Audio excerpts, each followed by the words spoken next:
As crowds passed P.T. Barnum's signs to see the Fiji mermaid, many didn't know the curiosity possibly came from Asia. It was the Japanese mermaid Ningyo. And this is Legends from the Pacific.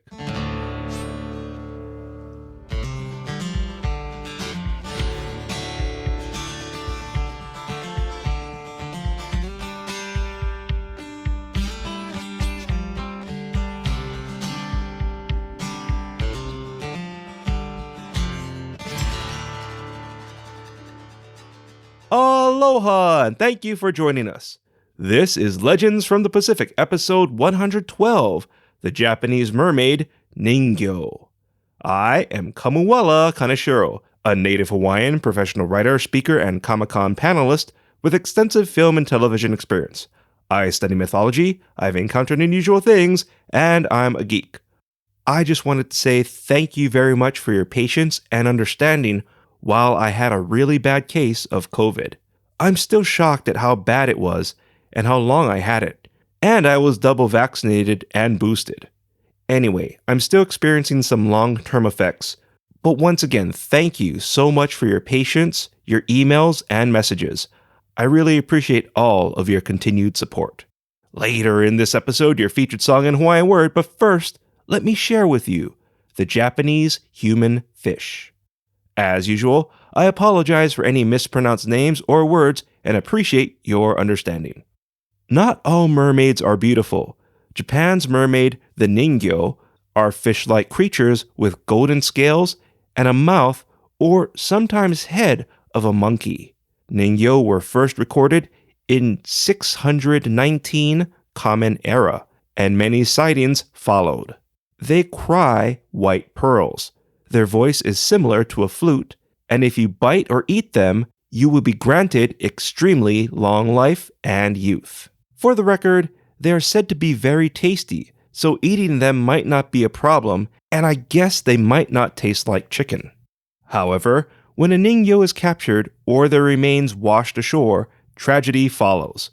Earthquakes, tidal waves, and other catastrophes followed their earlier mentioned recorded appearances. Because of this, many fishers avoid catching Ningyo. Okinawans particularly avoid them, and anything to do with the sea cow creatures, the dugong, which, like the manatee, were probably mistaken for mermaids.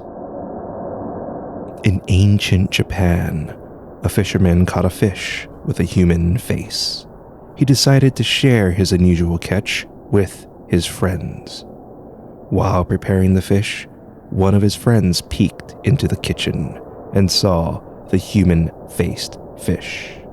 He told the others what he saw, and they agreed to pretend to eat the fish, but hide it and throw it away when they left.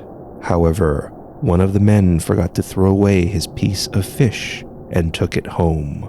His daughter found it and ate it. The father was terrified his daughter might die. Days passed, but she was fine. She became a woman and married, but as her husband aged, she kept her youth. Her husband passed, and she married another. This continued with her marrying and outliving her husbands. Grief weighed upon her, and she became a nun who traveled the land. When she was 800 years old, she had enough and passed. Around 1819, another Ningyo, known as a shrine princess, who was believed to be a servant of the undersea dragon, predicted 7 years of good harvests and a sickness that was later associated with cholera.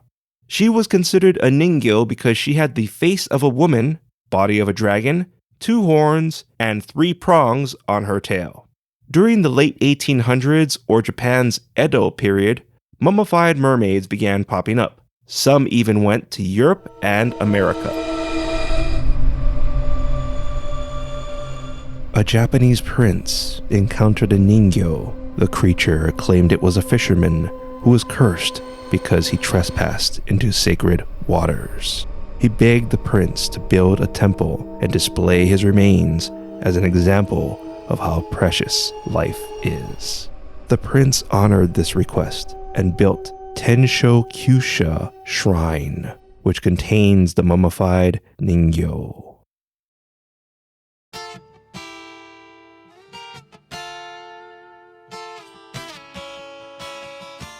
Do you know who the Hawaiian volcano god was before Pele? Become a Legends from the Pacific Patreon member to hear this rare story, along with over 20 others, as well as some nifty benefits. So click the link in our show notes and become a Legends from the Pacific Patreon member today. As always, a big mahalo nui loa to our current Patreon members whose support keeps our show going.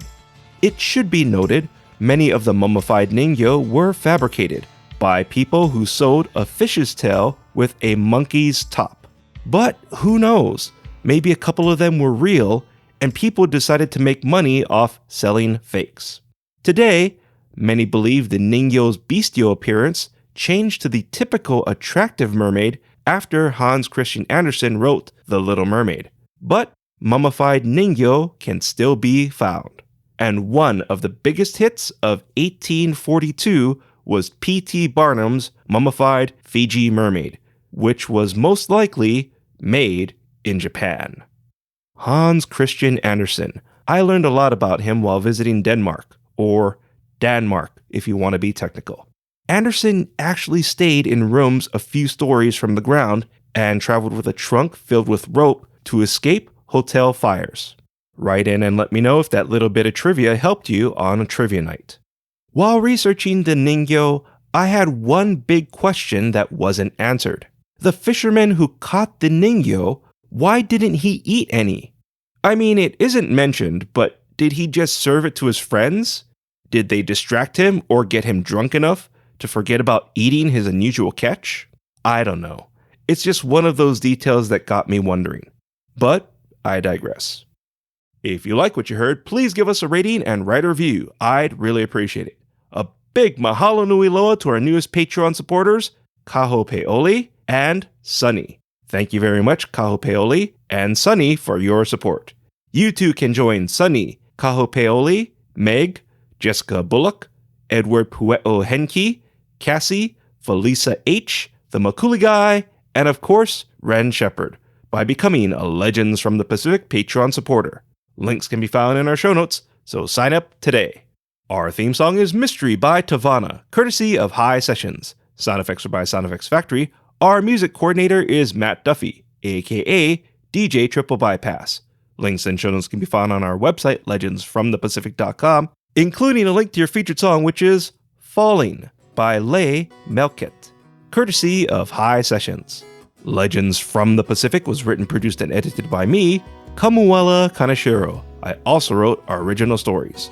Your featured Hawaiian word is la'aloa. La'aloa means mummy. An example of la'aloa is an Egyptian sarcophagus, usually contained a la'aloa. Once again, la'aloa is Hawaiian for mummy. Thank you once again for listening. Mahalo and a hui ho!